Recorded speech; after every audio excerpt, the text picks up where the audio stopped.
quiero que Pepe pierda y lo humillen.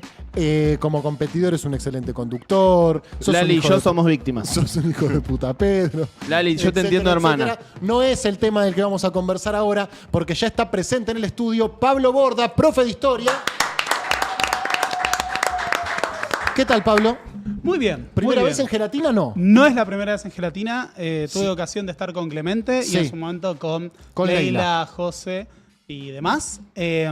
Así que no, esta sería creo que la cuarta, más o menos. Bien, Más en o este menos. caso te invitamos por un tema de coyuntura, por un hecho muy puntual, que es el video que publica Casa Rosada, protagonizado por Agustín Laje, en donde el gobierno por segundo año consecutivo intenta construir una narrativa, una lectura sobre lo que pasó en la última dictadura. Primero preguntarte, más allá del video en sí, ¿qué ves en la necesidad del gobierno de tener que publicar este video? ¿Para quién está dirigido? ¿Por qué lo hacen? Bien, habría que empezar señalando que el gobierno de Javier Milei se presenta a sí mismo como un gobierno refundacional, Sí. que viene a acabar con un supuesto ciclo de 100 años de decadencia argentina. Y todo proyecto refundacional necesariamente tiene que construir su visión de la historia. Y en el caso de Milei, de lo que se trata es más o menos de tirar para atrás todo el proceso de construcción política democrática que abarcó los 40 años que preceden su toma del poder. La gran paradoja de los 40 años de democracia es que tuvieron que celebrarse con la asunción de Milei y Villarruel. Claro. Y en ese sentido, vemos que Milei tiene un discurso de la historia que apela a montones de elementos. Apela a lo que es la idea de la Argentina potencia granero del mundo, cuando exportábamos vacas. Igual hubo un gran crecimiento económico, pero pensar que era el país más rico del mundo, una potencia, es iluso. Vemos que apela a los 100 años de decadencia que se inician para él con Irigoyen, es decir, con la democracia. Y otro punto interesante es que en su cruzada contra el peronismo, el kirchnerismo, el amplio campo nacional y popular y la izquierda, lo que pretende es un revisionismo sobre los años 70, que de hecho ya estaba presente en su campaña.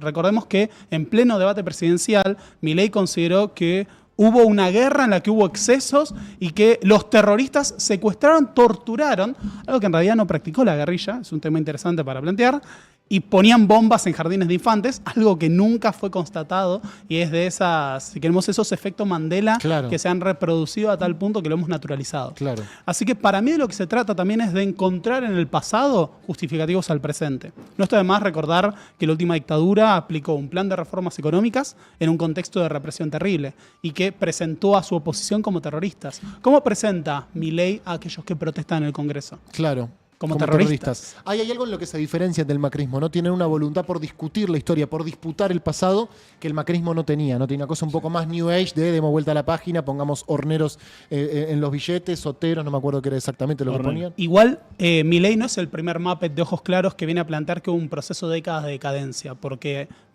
Macri también planteó los 70 años del peronismo como el antecedente de su proceso de cambio. Bien. Venía a acabar con 70 años de decadencia peronista. Dale. A partir de eso se justificaba no poder cumplir sus objetivos, que es lo que vamos a ver pronto, que no alcanzan 4 años para dar vuelta a 70 años de peronismo. Estamos hablando con el profe Pablo Borda, @ el profe Borda en redes, es licenciado en historia, es docente, es divulgador, tiene un canal de YouTube que recomendamos, además hace un podcast que se llama Café Millennial, el 12 de abril van a estar en el Conex. Vamos a estar en el Conex. Perfecto. Ya están las entradas a la venta, ya se Perfecto. agotaron las 2 primeras preventas. Perfecto. Pablo, me interesa que agarremos, si querés, 5 puntos, 5 imprecisiones o 5 mentiras de Agustín Laje en su video que está subido al canal oficial de Casa Rosada. Quienes quieran verlo, los invitamos a verlo ahí, si tienen ganas. La verdad que nosotros no lo vamos a pasar completo acá, pero sí vamos a tratar de desentramar cuáles son las 5 imprecisiones, siendo buenos con él, más importantes o más contundentes que vos encontraste en ese video. Bien, un primer punto sería plantear que Agustín Laje miente cuando sostiene que no se habla del periodo anterior al golpe del 24 de marzo. Bien. No solo el periodo anterior, los años 70, incluso las temáticas como Montoneros, el ERP y la juventud peronista en ese periodo, están en el diseño curricular tanto de la Ley Nacional de Educación y en lo que es el diseño que se toma para elaborar los planes de estudio, sino incluso, por ejemplo, en la Ley Provincial de la Provincia de Buenos Aires. Y en ese sentido, en la escuela secundaria, todos esos contenidos se ven hoy en día. Lo que pasa es que obviamente se apela a una memoria marcada por prejuicios en la que uno dice, no lo vi. Pero cuando uno retrocede en el tiempo, por ejemplo, yo tampoco vi la dictadura en el colegio, propiamente. Yo tampoco. Así que esos contenidos están en el diseño curricular de la Ley de Educación Nacional. Esos contenidos se enseñan Y de hecho yo, por ejemplo, cuando daba clase en secundario hacía mucho hincapié en el proceso que lleva al golpe de Estado para poder entenderlo y entenderlo también como una ruptura de la historia argentina. Y de hecho hasta tenemos documentales, incluso durante los años 2000, tanto que hablan, ¿no?, que hubo una teoría del demonio único y demás. Por ejemplo, Canal Encuentro se la pasó publicando videos con temáticas setentistas, incluso sobre las organizaciones armadas, o sobre episodios que fueron muy condenados después, como el alzamiento de la Tablada. Entonces, partimos de una falsa premisa que es construir un muñeco de paja, que es ¡no se habla de esto! De lo que hay montones de investigaciones Yo tuve históricas. que investigar por mi cuenta en una tarea titánica individual para poder encontrar la verdad que estaba oculta. Hay un hecho- adoctrinamiento que es total, pero yo soy un ser que emerge de otro universo, que estoy por fuera del El adoctrinamiento. Bien. mismo Fantino ayer dijo, no quiero ver los traumas de Agustín Laje por haber tenido un mal profesor de historia en el colegio. Claro, Sí, qué sé yo. claro. Siga. Sí, Siga. como no se puede ir de lo Perfecto. particular a lo Entonces, general. la primera imprecisión, vamos a llamarla imprecisión para no ser... Todos esos temas para no no solo son adjetivarlo. campos de estudio que no son tabú, hay montones de libros publicados. De hecho, Claro. solo en los últimos años, Hernán Confino publicó un libro que es La contraofensiva de Montoneros. ¿Viste? Y fue un libro de historia con mucha influencia. Así que no, esos temas se trabajan, se estudian y hay muchísimo trabajo al respecto. Punto Ese número es un uno, punto uno. es mentira entonces que de esto no se hablaba No se habla. hasta que llegó Agustín Laje. E incluso el propio Estado Nacional habló en la década del 2000 y el 2010 de esto. Bien, punto número 2. Punto 2. La violencia empezó con la guerrilla. Agustín Laje sostiene que la teoría del demonio único nos impuso que la violencia empezó con el 24 de marzo. Claro, Pero en realidad empezó con la agresión de la guerrilla. claro. Bueno, para empezar habría que señalar que el golpe de Estado de dictadura del 24 de marzo de 1976 es el sexto, Dios, estoy sin dormir, el sexto golpe y dictadura del siglo XX argentino. Pero además, si nosotros quisiéramos hacer un raconto de dónde empieza el fenómeno del crescendo de violencia política en Argentina, un punto de inflexión es el bombardeo de Plaza de Mayo Claro. y el periodo que sigue a la Revolución Libertadora con la proscripción y la represión del peronismo. Un tema del que sí se habla poco, no quiero decir que no aparece en la currícula porque no me consta, no conozco las Aparece en la currículas escolares, aparece. Pero que no tiene la dimensión que No, debería no tiene la tener. dimensión, Se exactamente. trabaja y se estudia, pero, por ejemplo, al nivel de excepcionalidad de la violencia que supone bombardear a tu propia población civil, el bombardeo de Plaza de Mayo no ocupa el lugar de preponderancia y consenso nacional que debería. Por ejemplo, una de las mayores obras de Picasso es el Guernica. En Guernica murió menos gente que en el bombardeo de Plaza de Mayo. En Guernica murieron menos de 200 personas. Si no me equivoco, no quiero pifiar la cifra, no repasé Guernica, pero el bombardeo de Plaza de Mayo murió más de 300. Claro. Y la obra de Picasso es una obra central en la historia del arte por representar una masacre de población Claro. civil. Eso por un lado, pero por el otro, en todo el periodo anterior ya teníamos desapariciones forzadas. Por ejemplo, la de Felipe Vallese. Tenemos incluso desapariciones de abogados en la época de Onganía. Ya teníamos la utilización de la tortura. Y hubo varios procesos de violencia por parte de las Fuerzas Armadas y la Fuerza de Seguridad antes de que emerjan la guerrilla. Igual acá algún desprevenido va a decir, bueno, pero hubo pequeños grupos guerrilleros antes, ¿no? Como los suturuncos y demás. Sí, que no llegaron a operar prácticamente y fueron desactivados. Y lo que es más interesante todavía, y sobre esto quiero repasar después, es que la primera vez que se dictan cursos de guerra de contrainsurgencia en la Escuela Superior de Guerra es en 1957, durante la Revolución Libertadora.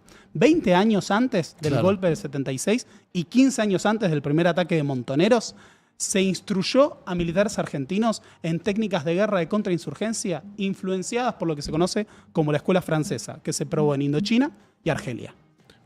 Clarísimo. Perfecto. ¿Los tenés los 5 así en Sí, la cabeza? Perfecto. sí, sí. Entonces, punto número 1, habíamos dicho, de esto no se hablaba, de esto no se sabía. Punto número 2, la violencia arranca con las organizaciones revolucionarias. Punto número 3. Punto número 3. Las organizaciones armadas fueron en realidad el producto de una agresión de Cuba sobre Argentina. Yo lo que planteaba es, Cuba tiene la particularidad de ser el régimen socialista de Schrödinger, demasiado pobre por ser socialista y a la vez demasiado poderoso para estar detrás de todo lo que ocurre. Incluso hoy en día se plantea, cuando hay protestas, se llegó a hablar de agentes castrochavistas. Sí, claro. En su momento se habló del comando venezolano iraní y ese tipo de cosas. Y eso no ocurre solo en Argentina, sino que es una estrategia de la derecha latinoamericana. Cuba, lo que sí es cierto es que entrenó guerrilleros, pero fueron contados dentro de lo que es las estructuras de las organizaciones armadas. El otro punto interesante es que las organizaciones armadas emergen producto de procesos políticos autónomos. Por ejemplo, Montoneros. ¿Montoneros de dónde sale? Surgen como jóvenes católicos radicalizados, inspirados por las enseñanzas del padre Mujica, el cura tercermundista Juan García Elorrio, seminarista, que escribe la revista Cristianismo y Revolución, y lo que era el contacto con el proceso de la proscripción del peronismo. Y esos jóvenes católicos radicalizados, que no eran agentes de Castro, son los que inician lo que va a ser la organización armada más importante de los 70. El PRT, que después va a ser el ERP, surge como parte de un grupo que era el Frente Revolucionario Indoamericano Popular, que era un movimiento izquierdista, obrerista del noroeste argentino, que empezó principalmente en torno a Santiago del Estero y Tucumán. Es muy difícil rastrear que esos grupos, en realidad, agentes de Cuba. Claro. Sí hubo combatientes de las organizaciones armadas que se fueron a formar al militarmente exterior. a Cuba, claro. Pero Cuba no tenía la capacidad militar para armarlas y para entrenar todos esos contingentes que supuestamente fueron la agresión extranjera. El reverso de este punto es el siguiente. En todo el video no se menciona la injerencia de Estados Unidos en la contrainsurgencia en Argentina y América Latina. Porque desde el 57 en adelante tuvimos a nuestros militares preparándose para una guerra interna basada en la doctrina de la escuela francesa, la doctrina de la seguridad nacional estadounidense y después mezclando todo eso de elementos nacionales en la doctrina de la guerra antisubversiva, como llamaron los militares, que se basaba en prácticas que aprendieron de comandos franceses y estadounidenses, tanto con la misión militar francesa en Argentina, como en la Escuela de las Américas que funcionaba en Panamá y en Estados Unidos. Y eso no aparece. Es interesante que esté esta obsesión por plantear que fue una agresión cubana, cuando en paralelo no se menciona ni siquiera la palabra Plan Cóndor o Escuela de las Américas. Perfecto, clarísimo. Entonces, mentira número 1, no se sabía nada. Mentira número 2, la violencia arranca con la guerrilla. Mentira número 3, esto es un plan surgido de Cuba y financiado de la Argentina. Punto número 4. Punto número 4. El planteo de que en realidad la teoría de los dos demonios fue un plan de la casta política para desprenderse de su responsabilidad. Aquí hay un tema hay algo raro ahí, ¿no? que es parcialmente correcto, que es que la teoría de los dos demonios también surge como parte de un consenso político de legitimación de la transición republicana democrática. Y los dos demonios, más allá de que esto fue motivo de montones de debates, tanto dentro del peronismo como de la Unión Cívica Radical, también lo que planteaban era no solo dejar atrás el pasado dictatorial, sino abandonar la legitimación de la violencia revolucionaria, que durante años había sido vista por muchos partidos como una opción legítima. Y en ese sentido, sí vemos que de lo que se trata no es que hubo una operación de la casta política, había un montón de diferencias, pero sí de legitimar el orden republicano, como dejar atrás las otras opciones. Ahora, hay un punto interesante en que Laje utiliza el mismo vocabulario de Javier Milei y hablar de la casta política para otro periodo, cuando la transición democrática, por ejemplo, las elecciones del 83 había un montón de partidos muy distintos, no podías hablar de que había un consenso absoluto, tenías internas en la Unión Cívica Radical, tuviste después internas en el peronismo, pero no se habla de la casta empresarial, porque si hubo una fuerza que se benefició ampliamente de la dictadura, fue el sector empresarial argentino, e incluso el capital internacional, que se benefició de las políticas económicas de la dictadura, que no solo apoyó en términos económicos, por ejemplo, en el Tucumán de Bussi existió el Fondo Patriótico Azucarero. Empresarios azucareros financiaban al Estado argentino, controlado por los militares en Tucumán. ¿Y saben qué pasó en ese mismo periodo? Se dio la particularidad de que los ingenios azucareros redujeron su número de trabajadores y a la vez aumentaron sus ganancias en un contexto en el que los salarios habían perdido poder adquisitivo. Incluso en el ingenio de La Fronterita funcionó un centro clandestino de detención. Es decir, se prestaron instalaciones empresariales. Es más, hasta tenemos un fallo que es lo que fue el juicio contra el gerente de Ford Motor Argentina, que fue condenado por crímenes de lesa humanidad. Mirá. Por la utilización de instalaciones de Ford para un centro clandestino de detención. Mirá, no sabía, no Entonces, conocía los empresarios nunca aparecen en el relato del Laje y es como si hubieran sido ajenos. Entonces tratamos de forzar la interpretación de Milei, no solo de la historia, sino de la sociedad argentina. Aplicar la lectura de hoy. Aplicar la lectura de hoy de términos una de hoy. supuesta casta política y de nuevo dejando por fuera un sector que siempre parece salir ganando y sale ganando ahora, que es el sector del gran empresariado. Bien. Te hago una pregunta, Pablo. ¿Alguno de mis compañeros ¿te ofreció un vaso de agua? Porque estás como Trueno hablando en doble tempo, tirándote un freestyle. Es que yo sé que los tiempos son limitados. Yo puedo hablar mucho de igual esto, nos quedan buenos 12 minutos. Tenemos pero tiempo. igual me ofrecieron un vaso de agua cuando llegué, pero si quieren traer otro, no tengo ningún problema. Es gente buena. La verdad que es gente buena. Eso más o menos, dice Sofi. Hay de todo. Hay gente buena y hay gente mala. Bueno, el chat celebra tu presencia, celebra tu intervención. Nos queda la última de las mentiras del Aje. Si querés después algún bonus track, también tenemos tiempo. Pero vamos con la quinta. La ausencia de la definición de qué era la subversión para las Fuerzas Armadas. Constantemente se habla de la subversión, o se utilizan expresiones como no fueron 30.000 ni fueron inocentes, y nunca se plantea qué era la subversión en la doctrina militar. Porque subversivo no era lo mismo que guerrillero, si no hubieran hablado de guerrilleros. Hubieran hablado de un ejército guerrillero comunista. Pero los militares utilizaron el concepto de subversión. Y esto tiene que ver con la propia doctrina militar. Según la doctrina militar que aplicaron durante la llamada guerra antisubversiva, había 3 grandes acciones. La acción psicológica, basada en la desmoralización del adversario, y la construcción de un consenso en la sociedad argentina con respecto a ese enemigo interno, el enemigo subversivo, la acción cívica que buscaba acercar a las Fuerzas Armadas a la población, y la acción represiva o la acción militar.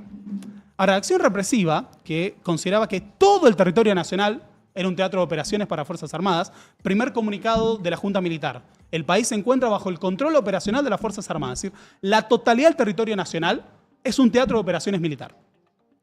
Pero otro punto es que la definición de subversión que hacían consideraba que el subversivo o el acto de la subversión era una acción de corte ideológico-político que podía ser, en palabras literales, de subversión en el ámbito educativo y otros documentos de la dictadura.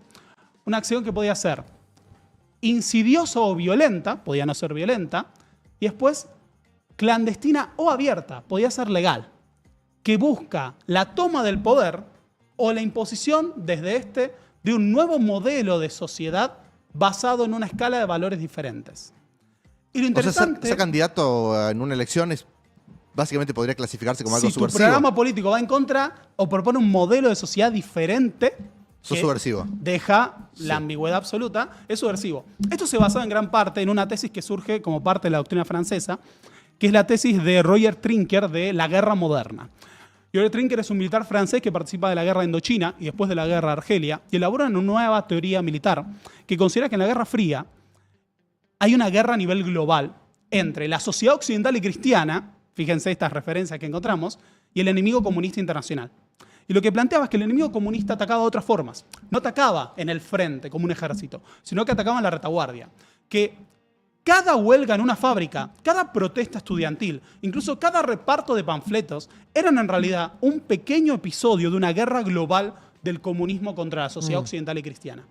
Esta teoría aparecía en los manuales de formación militar de la Escuela de las Américas, de la Escuela Superior de Guerra, para nuestros propios militares, que veían, de hecho, en las huelgas estudiantiles, en las huelgas obreras y en otras manifestaciones, en realidad, expresiones de la agresión comunista, que era también de corte ideológica. Ellos planteaban que había una acción ideológica subversiva que proponía destruir la sociedad y que para esto se atacaba en todos los frentes. Y esa subversión no tenía que implicar directamente... No tenía que implicar la violencia guerrillera. Claro. Palabras literales de Jorge Rafael Videla. El subversivo no es solo el terrorista que empuña un arma, sino que también puede ser el profesor que con sus lecciones activa las mentes de futuros combatientes. Entonces, la propia definición que hacían los militares de subversión era mucho más amplia que la lucha muchísimo armada. más amplia, que explica, por ejemplo, madrugada del 24 de marzo, René Salamanca es secuestrado por ser un dirigente clasista combativo. Tenemos la desaparición de los curas palotinos, que eran curas de... vía tercermundista, que fueron brutalmente torturados y asesinados. Tenemos la desaparición de las monjas francesas. Calculo que las monjas francesas eran parte de una agresión cubana, ¿no? Por ejemplo. Sin contar estudiantes, militantes, disidencias sexuales. Tenemos el caso de abogados que presentaban recursos de habeas corpus, entre otros. Así que el proceso represivo de la última dictadura buscaba cambiar la relación de poder al interior de la sociedad. Quitarle poder a ese amplio movimiento popular y de clase que había tenido mucha fuerza en los años anteriores y reforzar las estructuras de dominación que permitían que la clase empresarial tradicional y sobre todo el capital transnacional pudieran gobernar en la Argentina. Y está, me parece que está hasta confesado en el propio nombre que ellos le ponen a la dictadura militar, que es proceso de De reorganización. reorganización nacional. Claro. Que, dicho sea de paso, todas las dictaduras anteriores se autodenominaron revolución. La Revolución de Septiembre, la Revolución de Junio, la Revolución Libertadora, la Revolución Argentina. Pero en el caso de la dictadura es el proceso de reorganización nacional. Y en la propia utilización del discurso, lo que se planteaba constantemente era eliminar la idea de que del otro lado había una fuerza argentina. El enemigo subversivo era el otro por excelencia. Claro. Al subversivo se lo pensaba como un agente extranjero, como ateo, como carente de todo sentido moral y ético, incluso descarriado sexualmente. Entonces, no podías fraternizar con el subversivo. No podía ser el subversivo parte de tu sociedad. Era un otro absoluto. Y eso era parte de la acción psicológica de la dictadura, que incluso en el discurso planteaba esa distancia infranqueable con las fuerzas subversivas. Incluso se llegaron a establecer nuevas nomenclaturas. Montoneros no era una guerrilla. Durante la última dictadura se establece una nomenclatura que define a Montoneros, lo contábamos ayer en Postdata, como BDSM, la banda de delincuentes subversivos montoneros. Y eso era parte, en realidad, de todo un proceso de abstracción que lo que planteaba era no considerar al otro como una fuerza legítima o como un ejército determinado o coherente. Y lo interesante es que hoy en día se plantea la guerra y no se respetó ninguna convención de lo que sería un conflicto armado en todo caso. Incluso con esa tesis que no tiene ningún sentido, y ese podría ser un sexto punto, la hipótesis de la guerra no tiene ni pies ni cabeza. Para que haya una guerra civil, para que haya una guerra como tal, tenemos que tener dos bandos fuertemente diferenciados. Incluso Laje llega a plantear que la guerrilla del ERP había tomado Tucumán. Y la guerrilla del Monte, la compañía de Monte Ramón Rosa Jiménez, llegó a tener 150 combatientes. Tucumán, una provincia con cientos de miles de habitantes. ¿Ustedes creen que 150 combatientes toman el control de una provincia? De hecho, lo paradójico del operativo Independencia es que se movilizan primero son 6.000 soldados del ejército argentino para enfrentar a 150 guerrilleros. Y los primeros comandantes establecieron la zona de operaciones principal en la ciudad de Tucumán, a pesar de que los guerrilleros estaban en el monte, porque en el medio lo que se hizo fue reprimir al movimiento obrero. Claro. Y no teníamos un ejército coherente, ni toma de territorio, ni estatalidad, ni un contrapoder en Argentina en los años 70 como para considerar que había una guerra. Claro. Y de la misma forma que se plantea esto fue una guerra, fue una agresión terrorista y el Estado, las Fuerzas Armadas defendieron a la nación, tenemos que pensar qué relación podemos establecer entre esa visión del pasado y el presente que nos toca vivir. Cuando de repente si hay una movilización o una manifestación, es un golpe de Estado. Un intento de golpe de Estado. Un intento de golpe de Estado, ejecutado por organizaciones terroristas, armadas. Claro. Fíjate que no es paradójico que tengamos un revisionismo histórico sobre la última dictadura cuando hay un gobierno que hace hincapié en una política represiva autoritaria que busca imponer un plan de reformas económicas que sería insostenible sin milicos en las calles. Pablo, excelente. El profe Borda respondiendo al video de Agustín Laje. ¿Tuviste alguna repercusión que te haya sorprendido del video de ayer, que fue realmente muy viral tu respuesta a Laje? Sí, mucha repercusión. Que te haya sorprendido no sabría. políticamente, me refiero, ¿no? Políticamente en el sentido de generar un contrapeso a la narrativa oficial. Sí. Bueno, yo en este momento estoy un poco exiliado de Twitter porque estoy tratando de concentrarme mucho más en mis lecturas, en mi laburo más de historiador y no perseguir tanto ese debate. Trato de igual mantenerme al día. Y lo que ayer me contaban en Postdata, cuando estábamos haciendo un programa por el 24 de marzo, es que en Twitter Agustín Laje terminó respondiéndome y se sumó el Gordo Dan y se sumó todo ese sector. Y obviamente empezaron los chistes de entró la bala y ese tipo de cuestiones. Pero más allá de caer en ese chiste, en esa chicana, lo que algunos me señalaban era que se estaba hablando muchísimo más en cierto punto del día de mi video sobre Laje que de lo que decía el propio Laje. ¿Debatirías con él cara a cara? ¿O es un tipo de discurso al que no lo No, validarías a ver, para sentarte yo enfrente suyo? debatiría con alguien que considere serio y respetable. y no considero a Laje serio y respetable. Entonces, yo lo que creo es que, por ejemplo, en el momento en el cual, porque lo he visto a Laje debatir con otras personas, el momento en el cual, por ejemplo, empiecen las chicanas o algo, y nada, yo me quedé en Morón Sur. No voy a dejarme boludear. Chicanear por Laje. Si un niño cara de rata me dice una forrada. Claro. O sea que pero porque con esto estábamos igual por organizar el quiero debate. quiero marcar Esos algo. brazos son muy grandes. Eh, Yo los veo bien de cerca acá y no dan ganas. me da miedo a mí. Bien. Me da miedo que piense en eso. Quiero marcar igual que yo sí estoy a favor del diálogo constructivo con estos temas y que también creo, y con esto alguien puede malinterpretar esto, no hay que partidizar la discusión. En el sentido de no considerar que el Día de la Memoria, la verdad y la justicia es patrimonio de nuestro país solamente de un arco político. Y con esto no estoy planteando que, por ejemplo, la enorme mayoría de los desaparecidos no fueron peronistas y militantes de izquierda, sino otra cuestión. Debería ser un consenso nacional. No podemos considerar que el periodo más terrible en toda dimensión de nuestra historia, por el número de muertos, por la destrucción de nuestro aparato económico, por los cientos de miles de argentinos exiliados, cuando se habla de la fuga de cerebros, cuando pensamos en la cantidad de profesionales, militantes, familias que se fueron del país, cientos de miles de exiliados. Eso desgarró nuestra sociedad. Hubo, incluso algunos hablan de la dimensión de un genocidio cultural, porque hasta cambió el número de libros que leían los argentinos per cápita en el país. Y ese proceso tiene consecuencias de larga duración en nuestra sociedad. Y creo yo que sí tenemos que arribar a una suerte de reconciliación y paz nacional y consenso nacional, no en el sentido de reconciliarnos con los genocidas que sigan vivos y con los criminales de la dictadura, sino de establecer un consenso a nivel nacional de la condena del accionar de los años del terrorismo de Estado. Y creo que eso requiere dar un debate serio. Pero no creo que Agustín Laje sea una persona para un debate serio. Está clarísimo. Tampoco Nicolás Márquez, que por ejemplo reivindica el bombardeo en Plaza de Mayo. Entonces, ¿cómo empezamos a discutir estas cuestiones? Claro. Lo dijo el profe Borda, que estuvo acá en Industria Nacional respondiendo al video de Agustín Laje. Lo había hecho en sus redes, se volvió realmente muy viral y muy contundente la respuesta, así que queríamos que venga acá, que lo pueda desarrollar con un poco más de tiempo, y eso hizo, y por eso le agradecemos. Gracias, Pablo. ¿Podés volver? Muchas gracias, Cuando quieras, Pedro. les recuerdo que Café Millennial se va a estar presentando en el Conex el 12 de abril y que las entradas ya están a la venta. Ya están a la venta. Perfecto, ahí está. Así que quienes quieran ir a verlo, el 12 de abril en el Conex. Nosotros terminamos, arranca ¿Qué olor? ¿Ya están Charo y Noelia? Sí. Charo seguro, perfecto. Amigos, amigas, esto sigue hasta las 6 de la tarde. Les haremos compañía acá por las pantallas de Gelatina. Arranca ¿Qué olor? Y nosotros hemos llegado al final. Sí, y nos vemos mañana. Nos vemos mañana, que es miércoles. Miércoles. Recuerden ir a buscar a la arena natación. Sí. Sí. No era hoy, ¿eh?